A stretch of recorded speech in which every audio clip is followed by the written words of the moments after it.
All right, hope y'all doing good today. Today we're going to be replacing the heater core on a 04 Chevy Silverado. This job's going to be a little bit involved because the whole dash, as I'll show you right now, this whole dash has got to either come back or come out because your heater box is back behind there. And then the heater core is in the heater box. So what we're gonna have to do is we're gonna have to start disassembling the whole dash, all around your instrument cluster, radio, get all that out, and just go from there. We'll try to show you everything and see if we can get this out. All right, so the first thing we're gonna do is go ahead and get this trim panel loose. So what you're gonna need to do, turn the key on, pull it down and all the way down, the shifter all the way down, and then it's gonna sound bad, it's gonna sound like you're breaking something, but trust me, they all sound like that. So just grab it like that, pull that, make sure everything's loose, just pull it right out. And the next thing we're going to do is get our lights disconnected, instrument cluster, radio, HVAC, airbag, and also make sure you already got your battery disconnected, because when you disconnect an airbag stuff, it's always a good idea to have the power off. All right, so all you're gonna have to do to get this, you're gonna take this whole piece out at one time. So just there's a little clip back there, so you pull back on it. Pull. And like I said again, it's gonna sound like it's breaking. And then if you look right there, there's a plug, and there's another plug over on the other side that you gotta disconnect. So I'm gonna go ahead and disconnect that and get that out the way. All right, get that plug there and that plug there. Got it all disconnected. Now we're gonna work on getting the instrument cluster out. All right, now the instrument cluster, you're gonna have a bolt up there. We have one down at the bottom, one up in that corner, and one in that corner. So I'm gonna go ahead and zip them out and unplug it.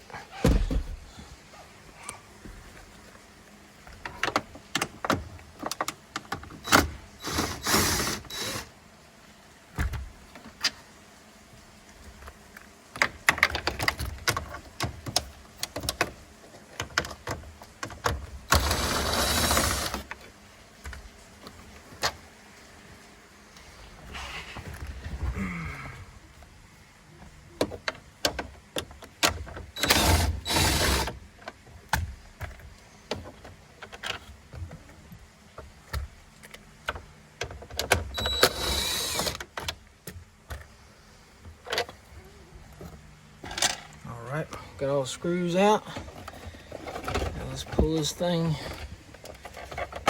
out like that. And there's your plug. You just gotta grip it on both sides, grab it on both sides, and gently pull on it, and it should come right out. Alright, now the radio, we have 1, 2, 3. Then we have 2 for the HVAC controls. And then this should pop out. I believe there's one bolt for that right there.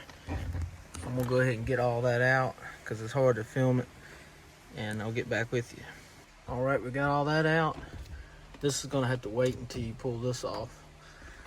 And so next thing we're gonna do is pull these vents out. Take a pry tool.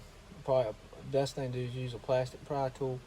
Pull them out, and then we'll start taking 1, 2, 3, 4, 5 screws so we can get that top piece off. Here we go. All right, this is what I'm gonna be using, and all you gotta do is just take that pry tool, just like that. That's all it is to it. Put it in there, pop it out, and set them to the side. All right, now let's go ahead and remove this panel. Do the same thing, grab it, pops loose, pull it right off.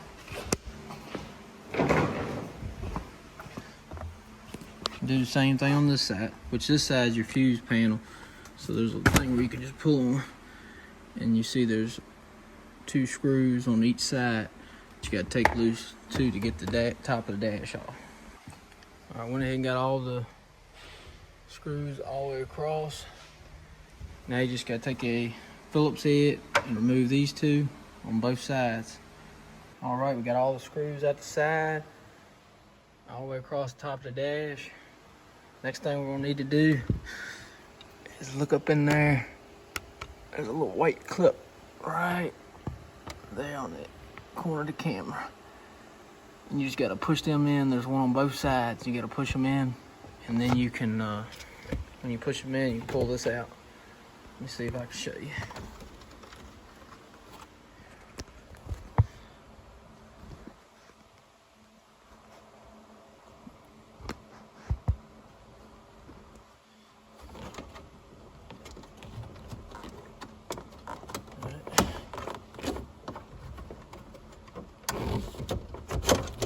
Alright. Got that out. Now we can just work this dash piece loose and get that out. Alright, we went ahead and had to take these seal panels out on both sides. And what I did, I already got it loose now, but what I did right here, this was kind of in a groove back there, so I had to kind of pry on it and pop it and pull it back. So now we can go ahead and get this out. Alright, we got it all out. Luckily it didn't break too bad. So the next thing we're going to do is go ahead and get the glove box out and get this lower panel out. Alright, went ahead and got the glove box out. We then took this panel out too. I believe it was one screw that went up in that little cubby hole. You had two on the bottom, and you had one in the center, and then two here and two here. And then that's all that held that on. And then this panel over here had two screws on the bottom, and then the rest of it just popped out. All right, we got the two bolts out. The 10 millimeters don't need to be removed after all, but there's two 13s on both sides you got to remove also. And then so the next thing we're gonna do is we need to get up here and remove the 10 millimeters holding them brackets to the back of the firewall, and then remove the two bolts holding the stern column. All right, we got it a little ways out. Now that you get it out about right here, now you can kind of look and see which wires you gotta get loose and what you gotta do. Let's go to the other side and just check, see what we got. All right, well, we got the dash back. I was planning on taking it out, but I honestly just pulling it back just enough. There should be plenty of room to get that out. So what we're gonna do next is I'm gonna show you where the bolts are at to remove this. I already removed the bolts, but you got one right there.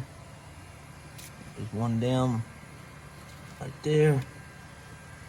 There's one behind this, so you're gonna have to evacuate your system, AC system, and remove this. And there's a bolt right behind it. And there's, if you look, there's one right there, and there's another one over there that you gotta remove to get the heater box out. All right, we got it all out.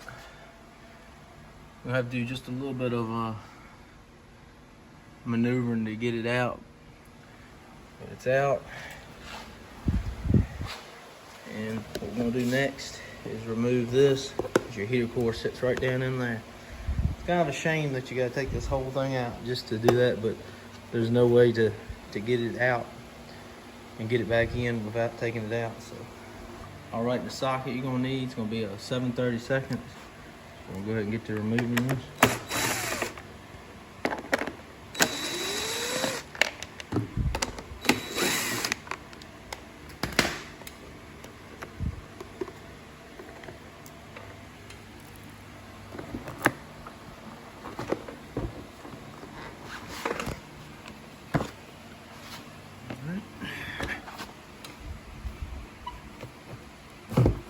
Just like that.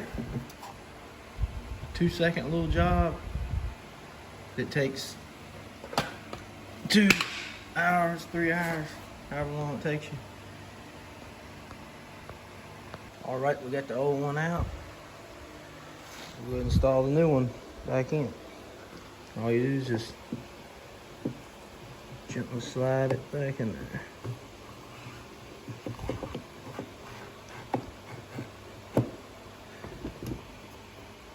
That's it. All right, we got the heater box back in. Now it's just time to start reassembling everything, and I'll show you the finished product when we're done. All right, we got the dash sitting back in there. You just gotta snug all the bolts up and start putting the trim panels back on. All right, got everything back together. Everything hooked up like it should be. Got everything bolted back up like it was. Our line's hooked up. Got it filled up with coolant. Started out as a pretty big project. Turned out not to be as bad as I thought. Got it all back together. Everything works good. Hope this video helped you out. If you got any questions, let me know. I'm sure I probably missed a lot, to be honest, but tried to show you as much as possible. But hope you have a good one, and I'll catch you later.